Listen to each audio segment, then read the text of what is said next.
It is Tuesday. It is the 9th of April. I'm Monita Rajpal. This is CNN News Center, live from Hong Kong. Making news today.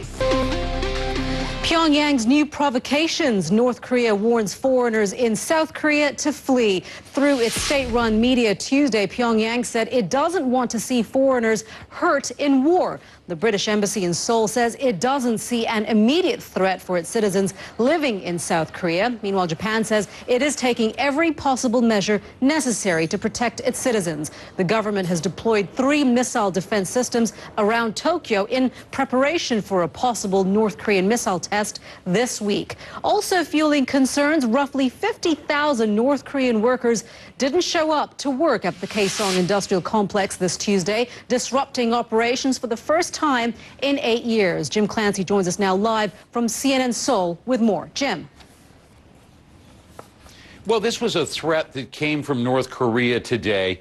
It came from a so-called Asian-Pacific Peace China is waging its own battle, this time, though, with bird flu. China's state-run media says a 7th person has died from the H7N9 virus.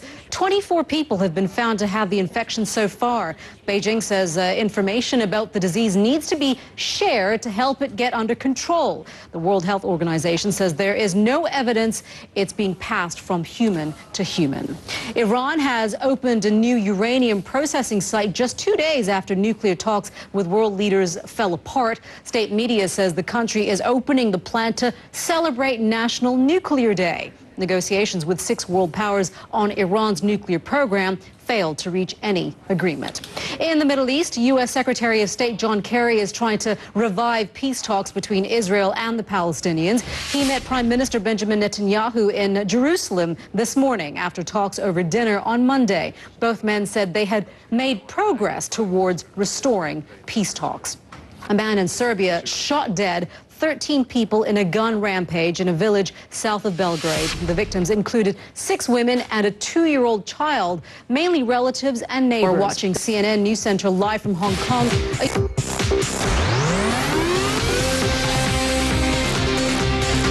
You are watching CNN News Center live from Hong Kong. Hello, I'm Monita Rajpal. The son of Kenya's first president was sworn in as the East African nation's 4th leader just a short time ago.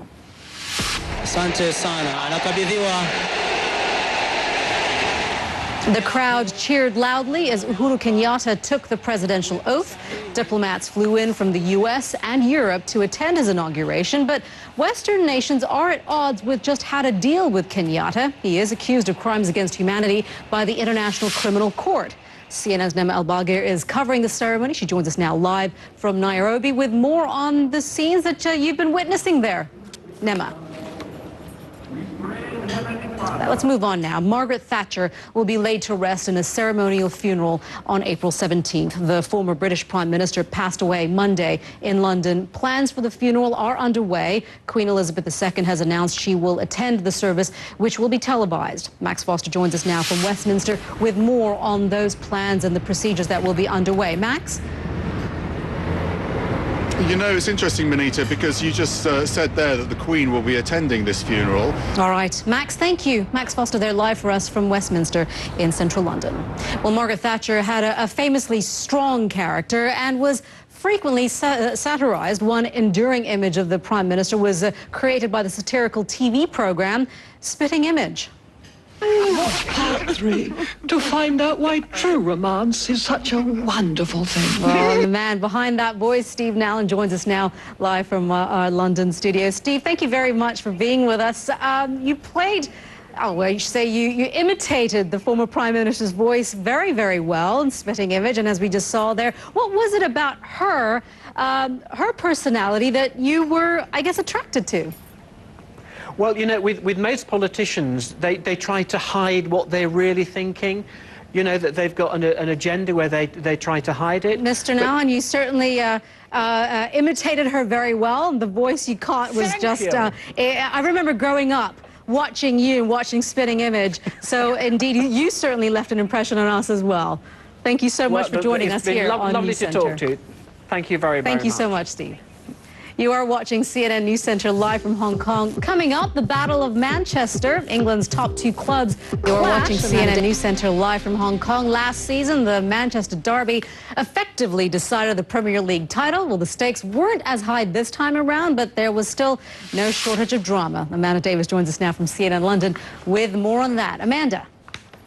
Hi, Monita. Yeah, Roberto Mancini says that Manchester City will be able to regain the Premier League title next season. And lots more build-up to those games throughout the day right here from London, Monita. All right, we look forward to that, Amanda. Thank you very much for being with us. We appreciate it. Well, drier weather has arrived for East Asia after heavy rain and some snow. Meteorologist Mari Ramos is at the World Weather Center with all those details. Hi, Mari. Hello, Monita. Good to see you. You know what? For southern China, I think don't put away the umbrella just yet because you might still have some scattered rain showers. Maybe what it should feel like at the beginning of March. Not in the middle of April, but a little bit of an improvement. At least it won't feel like January anymore. Yeah, it is only mid-April after all, right? Mari, as you're saying.